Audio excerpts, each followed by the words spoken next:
thinking of importing a car, there are so many options. Japan, Dubai, Singapore, even Hong Kong. Where do you even start from? Today, we have an expert, and he's going to be taking us through the myths and the facts about the car importation business. Roy, welcome to the Car Code. Thank you. First, would you tell the viewers what got you into this car business, or what got you into the car importation business? How did you? We want to know the history. I think from my younger days, when I was still a baby, I used to love to drive around bicycles with, rolling cars, tire cars and stuff. So my passion was from earlier on back in the day. But as time went on and I grew up, fresh from campus, the first job I ever landed was car importing. And this was something that came about when I was given a job in a car importing company. So, with that said, there's nothing about car importation that I wouldn't answer or that I wouldn't be able to decipher. That would be a myth, maybe a lie. Let's see how I help you out today. Thank you so much. What are the best countries to import cars from? Well, for starters, with our car scene in Uganda and other types of roads that we do have, I think the best nation to import from is Japan, if you're importing. And Dubai, for convenience as it is near us. Well, Europe is a bit far, but they do have some good cars. Although I wouldn't say about their maintenance. But given that, that is what I would say. So can you rank them according to the price? Which country has the best price and usually the best quality? Can you paint for us a picture? Mm-hmm. So for long, I would say Japan is number one. In terms of prices as well as quality? Yes. All right. When it comes to quality, price, Japan is number one. Number two would be Dubai. Dubai is because literally it's the dump site for all these car companies. So you might be able to cook yourself up something cheap, relatively cheap. I wouldn't say about the quality. Some of them really good quality. The others, something to think about. Number three would be Singapore. Well, with their ever-changing rules and regulations, they do have their cars on low mileage. And besides that, they do maintain their cars really well. So, those are the three nations that I think do really provide us with cheap options. Oh, thank you so much. That's very insightful. Mm. And then the viewers would want to know which country, we want to know which country has the fastest time or fastest, if I'm trying to import a car, what's that country that I know as soon as I pay, I'm going to get my car in the quickest time possible because, time is money. Mm. Now, earlier on, I was telling you guys about how Dubai is really close to us. I do think Dubai or UAE is the fastest nation whereby you can get your car into the country very easily. Because an estimate of about a month. That's like 4 weeks? 4 weeks. Tops? 4 weeks tops. Okay. Your car is already in the country. Singapore is supposed to be a month and a half, which is about 6 weeks. Reason being that those processes that we need to look at, which are the other side, and by the time your car gets in, something about 6 weeks. 6 weeks. Mm. So what I'm getting from you is the quickest country to get your car from is definitely the UAE. Yes. Followed by Singapore. Followed by 4 weeks Dubai, 6 weeks Singapore, and then Japan is 8 weeks. 8 weeks. That's 2 months. Yeah. So if you want to, so guys, like what I'm getting from Roy is, if you want to get your car quickly, the quickest route, that would be UAE. And the farthest will definitely be Japan. But of course, if you're trying to import your car from Europe, how long does it take to get a car from Europe? Well, to be honest, with Europe, you're looking at a minimum of 3 months. 3 months. Oh, yes. So all the cars you've ordered from Europe have taken 3 months to get here. Well, if you're doing ship, it's going to be 3 months. If you're doing air, that's about 2 weeks. So there are some big boys who really shipping their cars via air. Definitely. Have you shipped in a car through the air? Have you had that experience? Oh, yes. Oh, yes. I've been pleased to have done that. Okay. And have ushered in a few big machines some of the peoples in the government have driven. Okay. And this was the first time experience getting a car from Europe. This took us a maximum of 2 weeks with all the paperwork done. So what's the process like? If I want to ship in my car via air, like how do I go about it? What's the main difference between shipping via air and shipping via shipping via the sea or the ocean? Well, for starters, definitely air is going to be more faster and a bit expensive. Shipping via water is cheaper, but with the time constraint, it's going to delay. So, with the myth busts, air is cheap, is faster, but at the same time, it's really expensive. You're going to have to drop some serious coin, eh? Oh yes. Oh, so yes. by if we're talking about percentages, by which percent, by how much more would you pay to ship in the same car via air, via land?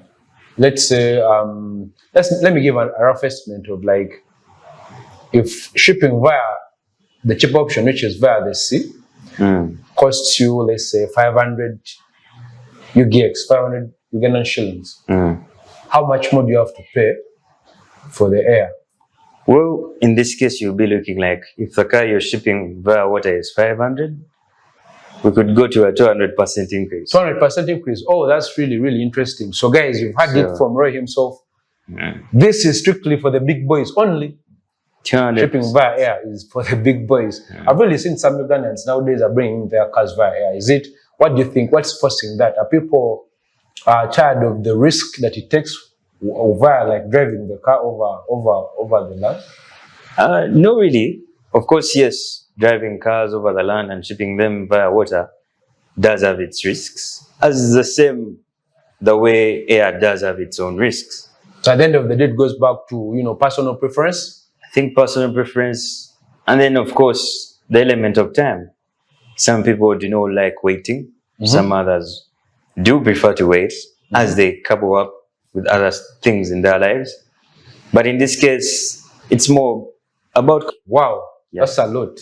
120 days, that's about 4 months. Bro, if I'm shipping in my G-Wagon, I would definitely want it in 2 weeks. If I really had that money to buy that G-Class, you definitely ship it. I would definitely ship it through the air. Through the air. So thank you so much for that insight. And I want us to move on to the next thing.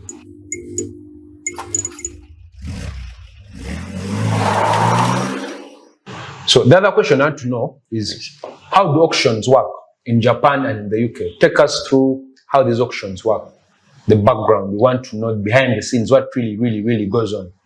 Well, what really happens is, in those countries, the various policies or guidelines that their governments have put in place, whereby a certain type of car, if it reaches a certain kind of mileage, maybe certain number of years, they're encouraged to dispose them off. Okay. And also, basically we are buying second-hand cars for the most part.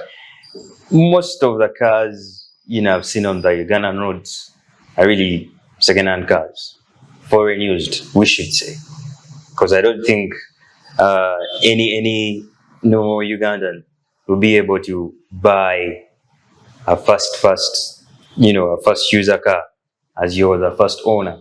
because that means you A really, zero mileage car, in short. zero mileage car. You really need A lot of money. to be having that money. Okay. Yeah. But some Ugandans are still doing it now. Some Ugandans are, Oh yes, they're like, yes. put all that aside. I want my car 0 miles. Zero I want to be miles. the first person to drive it. And I've seen a bunch of them. Lately, it's a new trend, but more Ugandans, are falling in love with their cars. And the difference between the newer cars and the older versions is really, really big. Because a 10-year-old car, average Ugandan cars are 10 years old. Trust me. 10, 12 years, could even be 15, the average. Definitely. So there are people who have lived abroad. There are people who have worked abroad. And, they've been driving these cars in those countries where they've been. So they know, they say luxury once experience becomes a necessity. Definitely. So, of course, they know how good these cars are. Yeah. So dropping that money and getting their cars imported in Uganda makes sense to them. They think about what they may be missing out. For example, these new cars have all these tech features. For someone who is used to something like Apple CarPlay, to really be a challenge for him to drive a car that doesn't have that feature. So I get where you're coming from. Yeah. Yeah. Living alone, I would say guidelines first, and then also people, out there, people are not really so much attached to things as we are back here at home. So you find somebody drives their car for a few days and he feels like, okay, this one isn't really doing it for me. He puts it on sale. Others, it could be insurance companies. Out there, people do get their products on credit. So most of the cars can be repossessed. Okay, by the insurance companies and the creditors. Yeah. Okay. So those cars are brought to the auction.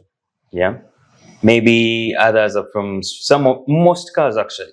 Besides, the policy, are got straight from the dealerships. Dealerships, let's say Toyota, Nissan, these cars are brought to sell. People do drive them for a while, and maybe they come back and exchange them for a better version. So the dealership now wants to offload. So what does it do? Of course, put them into the auction. People bid on these cars, and they take them home. I've seen, some companies out there have decided to come up with websites to help, people out here back at home to access those cars, whereby these companies do bid on those cars, get them on their websites, and then sell them back to us. Okay. So basically, these websites are some sort of brokers in a way? You could say there are some sorts of brokers, but some of them do have a number of big yards where they do store these cars. So they're brokers, but they've invested in... Definitely. They're highly invested in this. Highly invested in this. Yeah. So they're reputable to an extent. Okay. I could say they are major players in this auction. In the industry. Yeah. When it comes to the auction, they do know them. They know that these people will buy these cars. So can you name some of these, the big boys? Yeah. These websites that you usually get your cars from? Yeah. So in UK, we do have AutoTrader. That's one website, autotrader.uk.com is one of those websites. Well, in Japan, there's www.bforward.jp. Bforward, I think people have heard about Bforward in Uganda. Bforward is quite popular in the country. Quite popular in the country. We do have sbt.com. We do have Enhance. We do have Kadio. We also do These have... are all Japanese brands. All these are Japanese brands. Yeah. When we go down to UAE, there's jaffateam.com. There's Al Nassr. It's kind of weird, but yeah, Al Nassr cars. Al Nassr, is it the football team? Yeah. Is it somehow related? Are they related? No, really. They're not related. It's just a coincidence. It's just a coincidence. So, yeah, there's also that. Down in Singapore, I think Singapore, people are just coming up with these websites now. And you can be easily lowered away because there are a number of people now. There are so many fake websites. There's so many fake websites. So, like, guys, you've heard it from her. You have to be very cautious where you're buying your car from, because there are so many scammers online. Yeah, so there's also that. Yeah. I think down in Australia, there are very few companies that are really doing, websiting over this side, because as you know, big players in the market, for instance, like Before has managed to take over, Australia, getting their units from there, and also the boys in UAE, that have also, got an invested interest in having cars from Australia to Dubai. So I do think those are some of the websites that you could look at, and they're all trusted. Because personally, I have imported a lot of cars. So, like, I want to know from you, like, among all those websites you've listed, which is that one where you've gotten most of your cars from? Which one? Which is that website that you really, like, if your ranking would be like, yes, there are ups and downs in business, but which one has given you the less headache? I think if I'm to be honest with you guys, I think Before hasn't really given me headache. Yeah, Before is simple as it goes. How long have you been using Before for? I think it's coming down to 5 years now. Oh, that's really interesting. It's coming down to 5 years now. Yeah. But now, for an importer, of course, sometimes there's certain cars that you cannot really rely on getting from a global marketeer or a global salesman like Before. Yeah. You could look at the auction, but the auction also, as I say, it's not for everybody. You need to have your twos and ones together. You have to have the money. You have to have the money to sit in that auction and bid on this car. Because these are live things. You're bidding on cars live. It's not just you're going to be at home and then you just bid and wait for what comes about. No, it's live. Yeah, you need to be there. You need to be at that time. You need to be present. I want this, that, and pay in cash. And you pay. So your bank needs to be on the go. On the go. So what I'm getting from you is, these auction sites, what they do, on top of being the middleman or the broker, they may caution you in terms of like prices. They can receive a certain percentage and bid for you. Is it? Yes. Bid for you, and they come off, and then they give you a somehow easier way of you paying the money. They could give you some time. Definitely. Yeah. Definitely. Unlike the auction, because the auction you're paying full. There are no these dilly-dallies of, oh, you know what, let me give you half. No. It's only that's when the websites step in. You can give them half and then they do the importing for you. And you pay them later. So guys, you had it, bidding on these cars on the auctions is for the big boys. It's for those importers. It's for those people who are in the business, people who have the money. Yes, you're going to get the best price, but at the same time, it has to be cash. It has to be cash. There's no this jazz of I have credit, I have this amount of money. That's a different process. Yeah. So I think we've covered that bit of how auctions work. Is there something else you'd like to say about that? Auctions are great, but I do think where the general public should lie is on these websites. On the websites, because they have better terms. Yeah. Okay. And I've seen a few people in Uganda here setting up a few websites. For instance, Mojib has. Yeah, there's Mojib Exotics, guys. Check it out. We are listing all the biggest luxury. How can I explain it? This is the biggest luxury online car directory in the country right now. So I'll link it down there. Check it out, guys. We have some really, really nice deals. Yeah, so you should check it out. Of course, www.autohaven.ug. It's also coming up. Of course, we're partnering up with Mujib with something. We're cooking up something. So you guys need to stay tuned on this because it's going to be massive. We just want to bring all these cars closer to you guys. Make it more easier for you guys to purchase cars. Make it more interesting. Get to find out about cars. because there's a whole lot of car knowledge that is coming out of here. So that's really about auctions and websites. So you've heard it from Roy. Roy has more than 5 years experience in importing cars. He has imported all types of cars, starting from the budget cars, I'm talking about Toyotas, all the way to high-end collectibles like the LC500.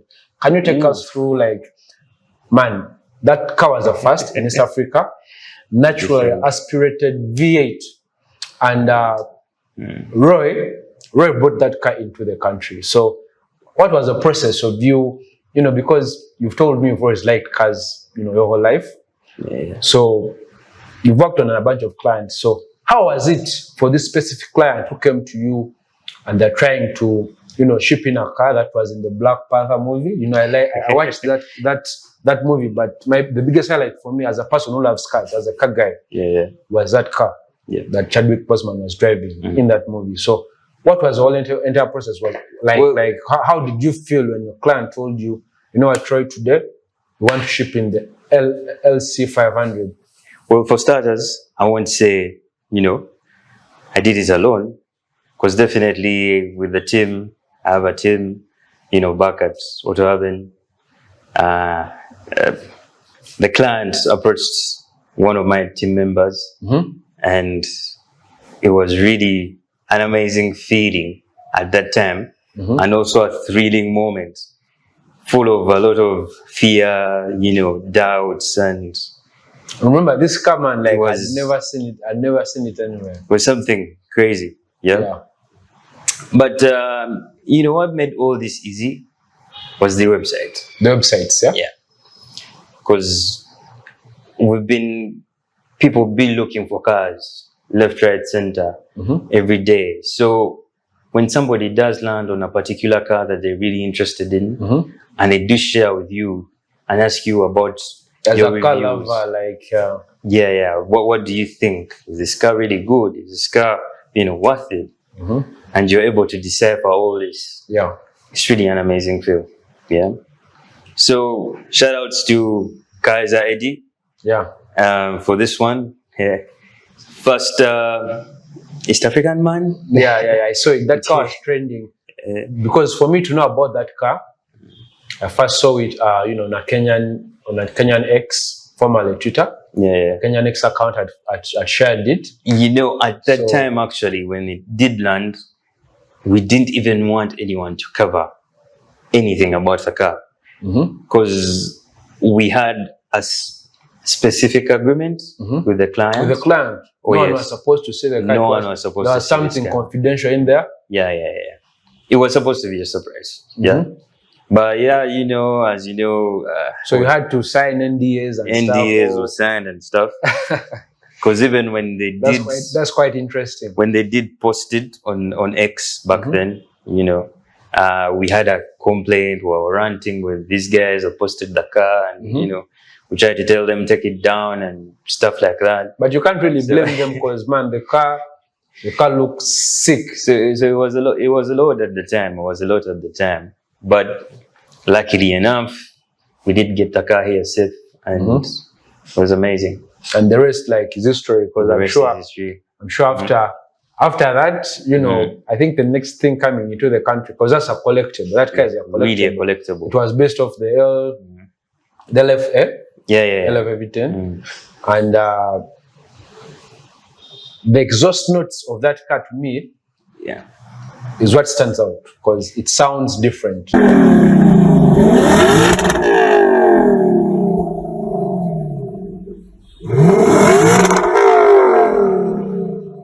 Well, different from. If I'm to just maybe give you a little bit of hint what the car is really made of, take this in. It's a V8, 5-liter V8, naturally aspirated. No turbochargers. No turbocharged, no nothing. It's straight out power from the engine.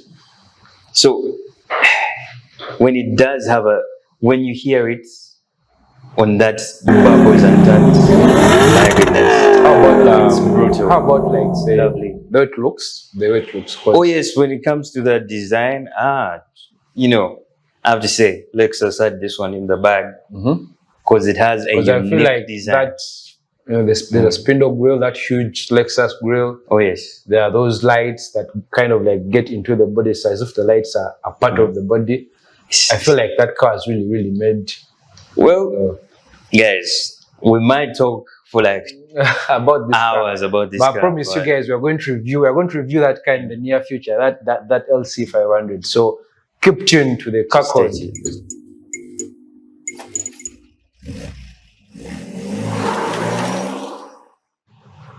We want Troy to tell us what are the risks and benefits of buying from auction. Well, risks and benefits of buying from the auction.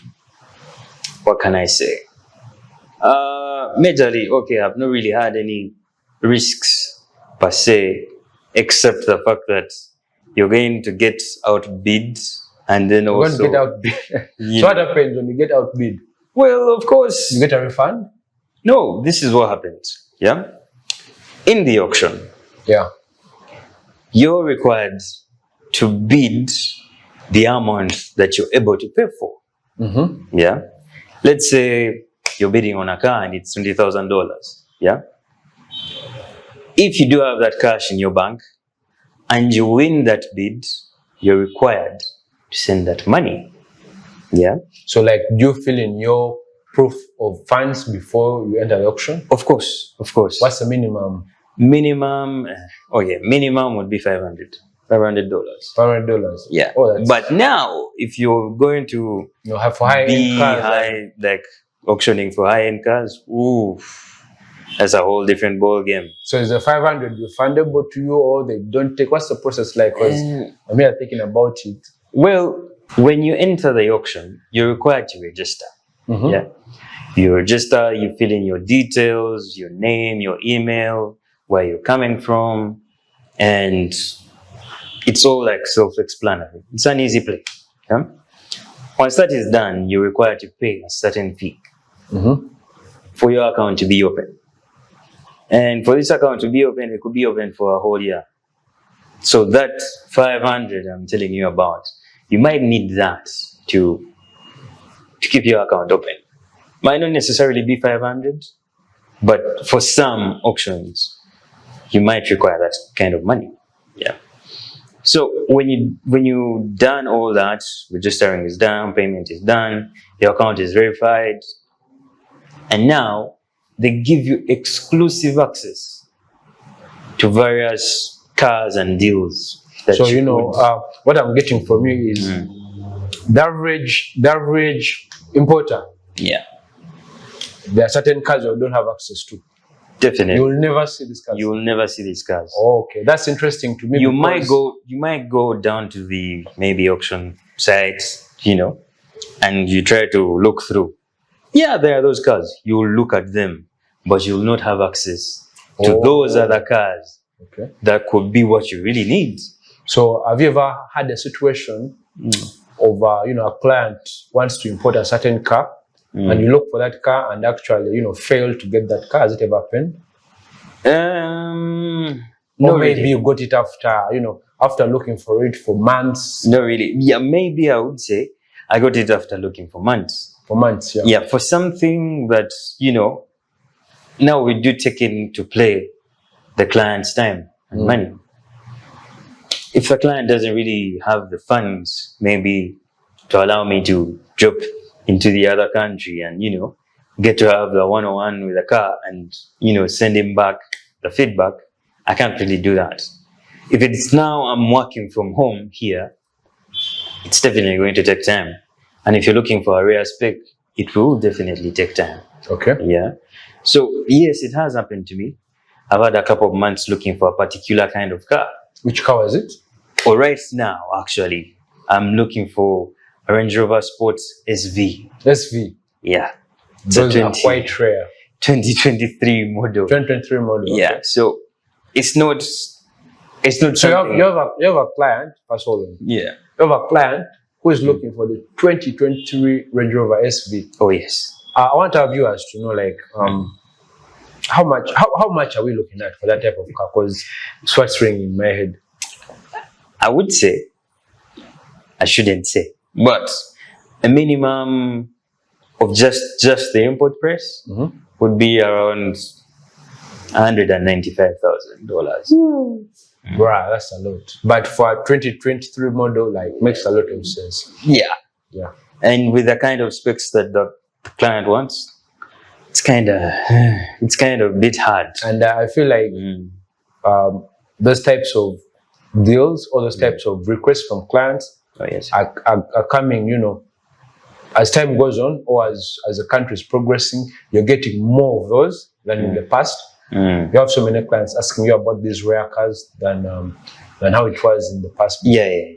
Because now I feel like the car community in Uganda has really grown. It's growing, It's growing. It's getting there. Yes, we do have our Subaru boys doing the most. Every day, left, right, center. I see the German club is growing. The collectors are also there.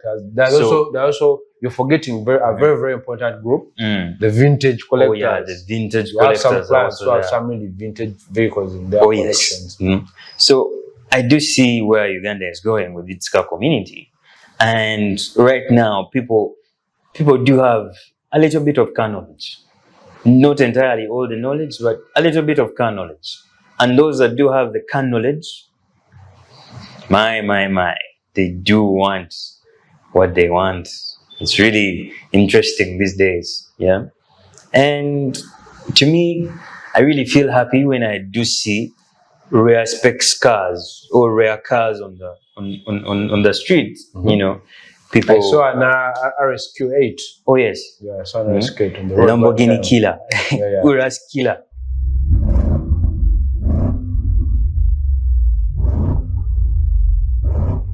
But those are basically the same cars. So. Yeah. But you get to see those cars and you're like, oh yes, now we do have something cooking up. Yeah. So when you look at maybe the next car mate, the next car joint, I don't know, maybe we'll get to see all these cars. Yeah, it might be something. Maybe something for real. Something for real. So I like what the boys in Kenya are doing. The community has really grown. The car community. You're saying something that's in Kenya overflowing into Uganda. Oh yes. And I would want that for our country. But then again, you have to put in consideration our roads. But well, luckily enough, the government is handling something. They are working on the roads. They are working on the roads. So we are really interested in seeing more of cars than anything. Because I know in every boy's mind, he has a particular dream of driving a particular car. Some people thought we'll never see a Lamborghini or a Ferrari in Uganda. But funny thing is, those cars were offloaded in my yard. In your yard? Oh yes. And yes, I would say. How was the feeling like? I would say I partly had a hand in it, but then again, I wouldn't want to boast about it. And it was really an amazing feel. You get to see something that you've seen in movies. Oh, we used to play. Some of the cars I'm driving nowadays are cars I used to play in video games. For speed, and I was driving a Mustang the other day, and I was thinking to myself, this was my go-to car. In Need for Speed. When I was driving for speed. So seeing things driving from a video game, a movie, maybe a scene, it's just amazing. You have the Black Panther car. It's just amazing. It's just amazing.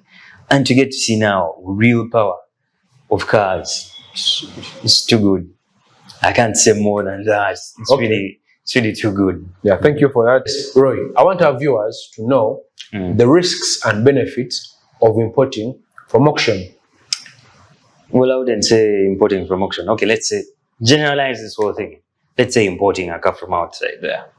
And the risks, well, you might really get a damaged car if you're not keen on your selection.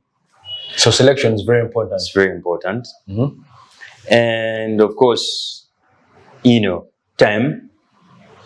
You put the element of time. Because now, you're importing a car from a different country. There's a lot of things that have to happen. There's paperwork, transportation, driving the car. So there's a lot in between there. Yeah. And the other risk is maybe accidents during transportation. Something can happen. But if you do have your insurance and you do your due diligence on who you're going to trust to transport your car, it will be a breeze. Simple as ever. The pros about importing. Firstly, you get to have a wide variety of cars to select from. What do I mean? You will always find different types of cars that you don't even think about that you would get. They are there. Any type of car in the world that you're looking for, it is there. It's just basically a wide market of any car that you would want. Unlike here from the dealership, the local dealership, because we do have limited options. But when it comes to importing, whole wide range of options. Number 2, importing is better when it comes to reliability. These cars out there are really maintained well. That is reliability and maintenance. These cars are really maintained well out there as compared to here. Because people here, I don't think we're really good at maintaining our cars. Out there, like I think most of them are government policies, like insurance, for example. Yeah. You need to maintain your car out there. It's a must. You have to do it. It's like inbred with you. And their cars are usually low mileage. Oh yes. And you do look at that. You get to find locally sourced car here. Maybe it's been driven for a while. You don't know what the other person has been driving, because we do not even get reports from here. But on the other side, on importing, you do get reports. You do get to know, oh, so this car is in this kind of condition and this is its problem, if it does have any problem. Sometimes they do not have problems and they just give you the whole detail. That's why, most people when they do import, they get to see and like, the engine is too new. When you're looking at the outside, say the engine is too new. Seems like it has never had any dust in it and stuff. Why? These cars are really maintained well. Yeah. Locally sourced? No, really. And I can't say, because there are a lot of things that happen in bonds where you're not Well, you're not there. Yeah. You find maybe something has been... There are some dubious car sellers. Yeah, something has been taken out, something has happened. I've had such stories with some of my clients. Oh, yes? Yeah. So, it's a bit shaky for locally sourced cars. There may be some few trusted dealers that have their cars on lock and have their cars, properly protected, warranted and stuff. But they are the few. There are very few, yeah.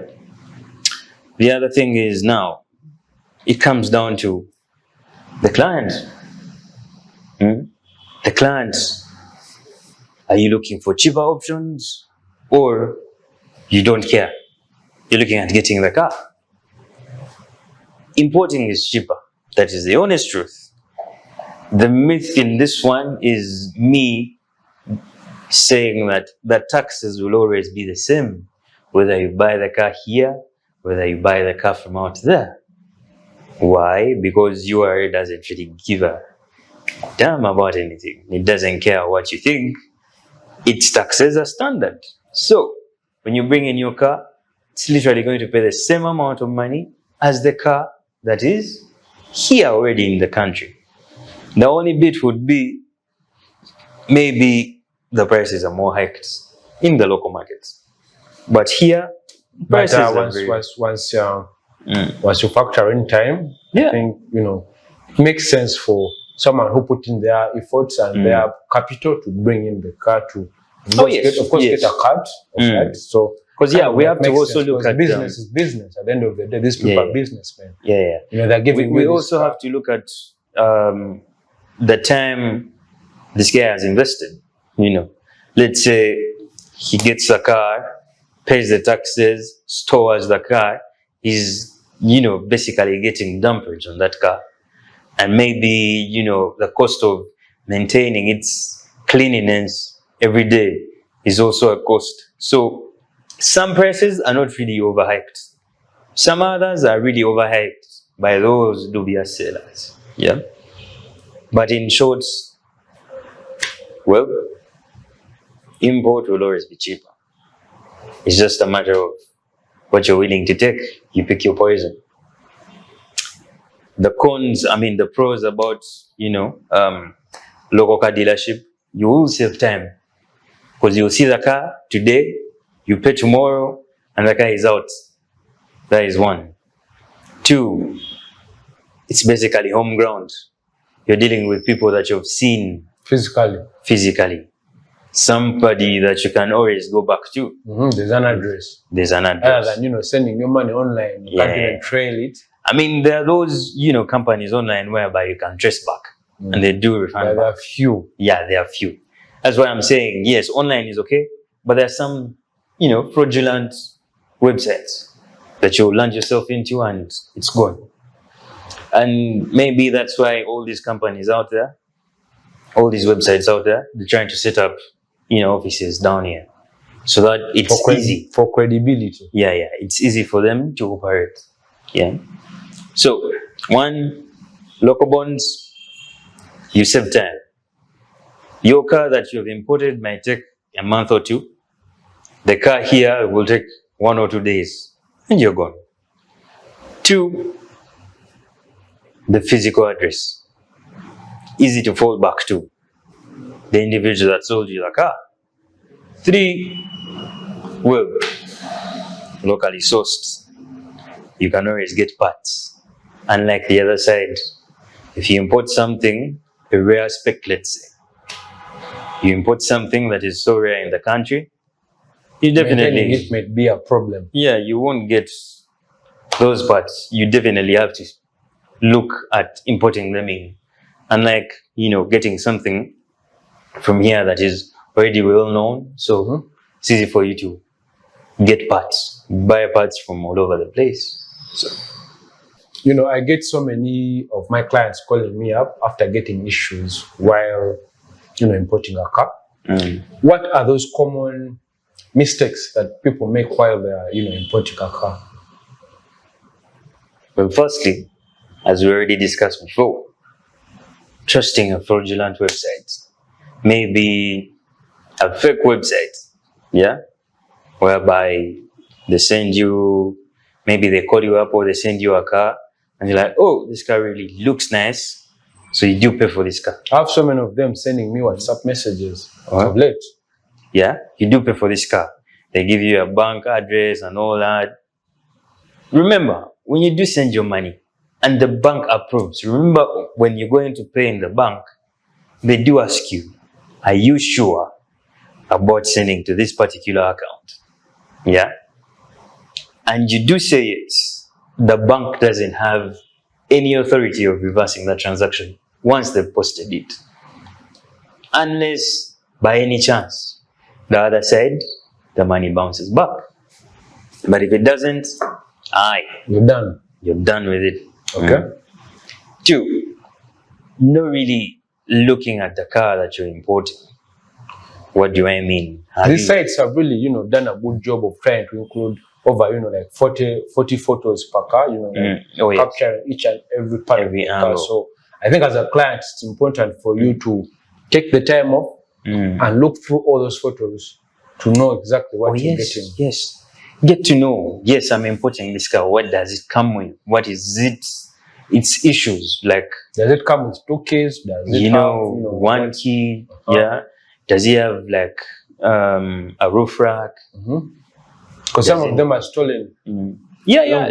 Some things that come with these cars are really offloaded. The radios. I've had issues of cars getting here with the different radio. Oh yes. Because at the end of the day, you weren't so keen about looking at your car, so you find certain things are being plucked off, taken away, and well, of course, for you to have a functioning car, you'll be like, okay, I need this car to work, so I need this thing to be here. So you end up, paying more in expenses than just getting your car and driving off. So That would be it about that. Don't really, So those are the common mistakes people make. common mistakes. And maybe trusting, I don't know. Some people don't really have physical addresses. They tell you, oh yes, somebody comes to you and they tell you, oh yes, I can bring you this car. Yeah? You trust them. A week ago, 2 weeks ago, I had a scenario whereby somebody came by to a certain TikToker over the media, and well, TikToker trusted this person. He or she paid, and the money they Just gave it. disappeared. Yeah, they gave it to this person. So time has come for delivery of the vehicle, given the amount of time that was given to them, and there's nothing to present. Why? Now the people, their phones are off, they're no longer working in their office, I mean, there are those cases, yeah? I won't say all the people are fraudsters, but you could trust a few, yeah? Trust a few. I mean, there are those that have done this for a while, Ask yourself, ask people around you. Do your due diligence. Still about the challenges. I want you to tell everyone who's watching, how do the hidden costs affect the final price of the car? Oh yes, hidden costs contributes 40% of the value of the car.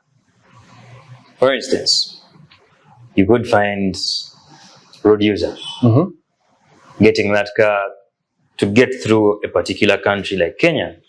You're going to pay a certain amount of money, and you will not tell the client, oh, you know what, I need to pay this amount of money. Or maybe a car is stopped in a different country and they're looking at a lot of things, paperwork, traffic police, revenue of that side. Yeah, both of them. And you really have to indulge yourself into, making all this easy for the client, and you have to pay all this amount of money. Because it's still the same thing. The dealers in Uganda will ship cars, but they will go through the same thing. All these add up to the cost when they're selling the car back to you. You understand? We get to see now, we do have a new saga of the number plates. I'm very positive that.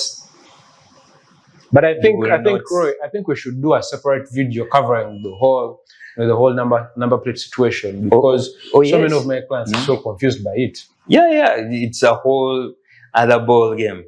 Not entirely so hard to grasp, but it has its detrimental things that are happening there that are not really good that we would, speak about. There are those good things about it, but then a lot of bad that is happening, because now it does affect the dealer, the importer, everything. So tell these people, what are they supposed to do to avoid being scammed while trying to, in summary, like what can they do? What are those steps they can take to make sure that they don't get scammed in the process of them, shipping in a car? Yeah. For instance, number one, trust valuable websites. Or websites. Do your research, on these websites. Do your due diligence, basically, on the websites that you're going to trust. Number two. I think we should include, some of the few trustable websites that these people can check out. Some of our viewers can check out. I think one of them that everybody knows and it's been out there, www.bforward.com. That one is trusted. Yeah, .jp.com. Wherever. That one is trusted. Before is trusted. Wow, World Navy. Yeah, World Navy. There's SBT. There's the Enhance, it's Cadil, the SBI, SBI.com, Autotrader. There's Jaffateam.com, which is in the UAE. So and these are not the only sites. There are other reputable sites out there, but these are the ones we have been able to deal with personally. Yeah. So we can recommend these. Over time, we'll be adding new websites, auction sites that you guys can trust in our videos or in our descriptions. Oh yes. There's also trust.com, car use, Japan, quite a lot. We might add all of them down. We are going to the last part.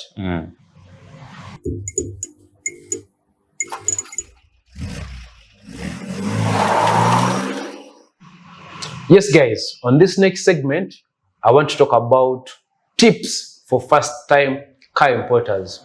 Roy, what are those cars that you think someone who is importing a car for the first time should consider? Well, for starters, one would be the price. That's a guaranteed. And look at mileage, look at consumption, look at taxes. Are there specific brands? Some models, and also because people out there want to know, of course, they see all these cars on the road, so they want to know, they are gauging how much they cost. So I know you've imported so many cars for the first time car buyers have reached out to you and you've given them their first car. What are those cars that usually people come to you to ask for if they're getting the car for the first time? What do you recommend as a first car for someone watching out there? Well, of course, in Uganda, we do have the Toyota phenomena. By now, you're looking at the Vitz, the Passos, the Spacios, Romeos, all that as first-time car buyers. You could look at that. But the various brands that I would do recommend, Subaru, yes, the maintenance might be up. There's a nice Subaru car they make. The Impreza is very popular as a first-time car. Those cars are really reliable. You can't go nowhere. 1.6 liter. Their performance is really, really nice as well. Yeah, so you can look at that. Nissan, despite my better judgment, Nissan has a few modeled cars that are really nice for a first-time buyer, whereby it will not disturb you. I know what we have in Uganda. Oh, Nissans are bad and this, but there are particular Nissans that are really good, like the Nissan Tida, the hatchback. That is really a good car. I think I've seen a few of them on the road. Oh yes, those people that do have them, they do know that this car is. They're not reselling their cars. Ah yes. Yeah. There's now Mazda. Mazda. I've sold a number of Mazdas last year. I sold so many Mazdas last year. Mazda. CX-5 to be very, very popular. Well, I've for sold first-time the CX-5 2015-16 and the CX-5 2018 as well. Oh yes, it's quite a popular car. And I get where you're coming from to recommend that. Mazdas have really taken over. I cannot say bigger or better things about Mazda. If you're looking for a car as your first-time car, look at Mazda all the way. This could be a Demio, could be like a 2015. A Demio, really nice. It has two engines, 1.3 and a 1.5. Very good car. If you're looking at an SUV, look at the Mazda CX-5. Comes with two engines, 2 liter and a 2.5. And these do have variants. There's a diesel variant and a petrol variant. So you're easy on the choice. These are good cars. When we go to European cars, we do have Volvo. We do have the VW, but I would really recommend the Volvo because it's really safe. I've read about the safety ratings of the Volvo. Oh yes, in the case that you get into any mess on the road, God forbid, you should look at the Volvo. Volvo XC60, the Volvo V40. Are we still talking about first-time car? Oh yes. Okay. Oh yes. A V40 could be your first-time car. How much does it cost? It would cost you between 35 million. 35 million? 35 million to 30, going down. What's average for a first-time car? Like if someone's buying their car for the first time? For the first time, given the new increments in prices and also new guidelines with the number plate and stuff, you're looking like at 25. 25 for a starter car. For a starter car. Like a Passo, Vitz. Oh yes. Something that is going to really... Trezia, all Impreza. All those. Okay. So guys, you heard it from Roy. To 30. First-time cars, you're looking at mostly Toyota, you're looking at some Nissans, and some European. Nissan would be the last on the list. Nissan will be the last. So but you're saying looking at European Toyota brands higher than Nissan? Yeah, not per se. My list would be Toyota, Mazda. You do have the Subaru. Then you do have. So Mazda is highly rated than the Subaru. Oh yes, that's a very big surprise to me. Oh yes, Yeah. Just that in Uganda we've not really had the opportunity to test out these Mazdas. But if you do have it and you know how to maintain it, to be a breeze. Yeah, better than the Subaru, better than even the Toyota. But I don't want to go there because Toyota people will always want to win. So Toyota, Mazda, Subaru, Nissan, Volvo. Then you come to the European big brands now, like VW. But for a first-time car, usually, VW takes it because I've not seen so many people buying a Mercedes as a first car or a BMW. Of course, the first-time buyer would look at a Golf.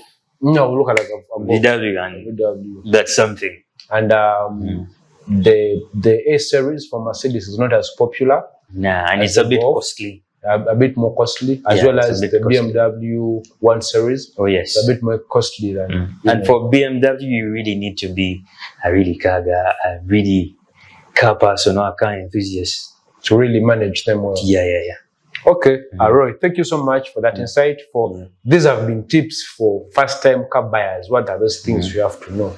So as we are concluding, what are those key points, or like, if someone is importing a car in 2025, what are those things they have to know? We want current information. This is a new year.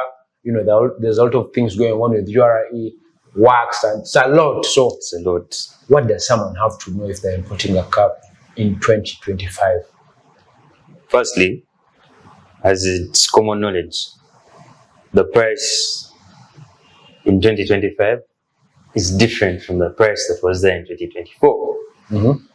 For starters, I'll not talk more about the price, but I'll specifically talk about the other things that you're supposed to look at. Price would be number one, but don't look at that. When you're importing a car in 2025, most especially in Uganda, the last year that you should look at of importing should be 2010. So there are some limitations with the years? Oh yes. According to the guidelines by URA and by other governments, and trying to cut down on environmental pollution, we do have a year ban. And this year ban is 15 years from the current date. So if you do calculate 15 years from the current date, that is like 2025 minus 15, and it's 2010. So every year, there's always a limit to a particular model that should come in.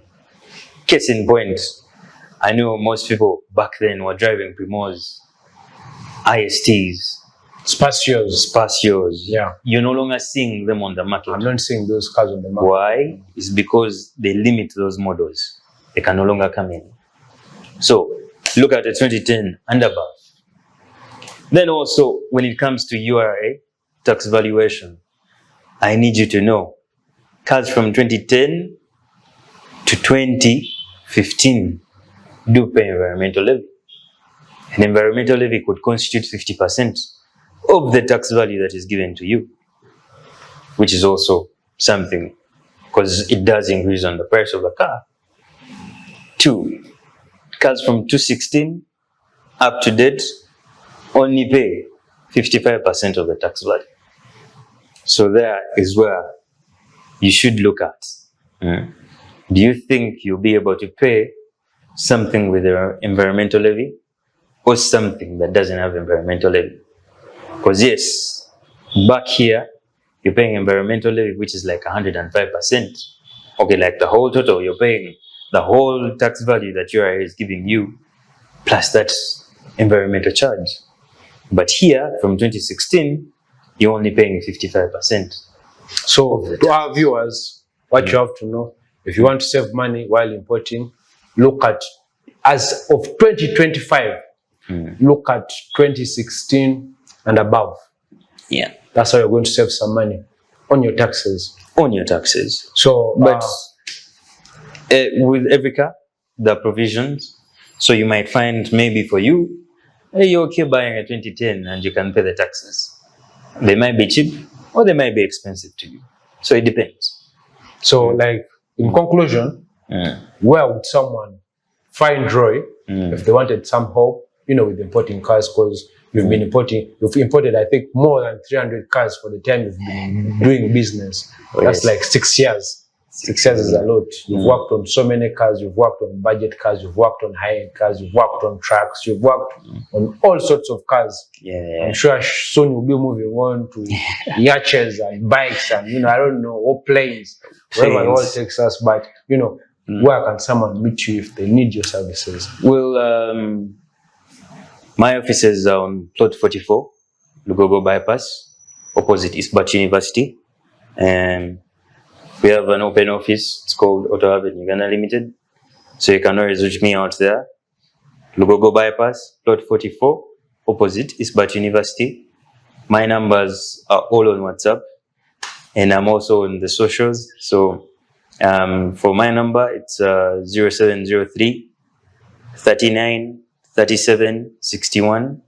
That's my official line of communication. That's WhatsApp, whatever, Insta, whatever, that is it. So guys, thank you so much for sticking around and watching. We've had a great time. I've known our Roy has taken me through so many things I didn't know about cars. So moving on forward, I think, we are going to be more informed. We are going to save some money. We are going to, deal with all those challenges we used to deal with. And generally, owning a car is going to be more and more. It's going to be an easier process. Easier process, I should say. Some people don't have cars because they think it's very complicated. But we do so many things. There are such things as credit where, you don't pay the full price, pay some of the money. And so many people out there driving their cars and they're under such payment terms and you would never know. So every Ugandan should have a car.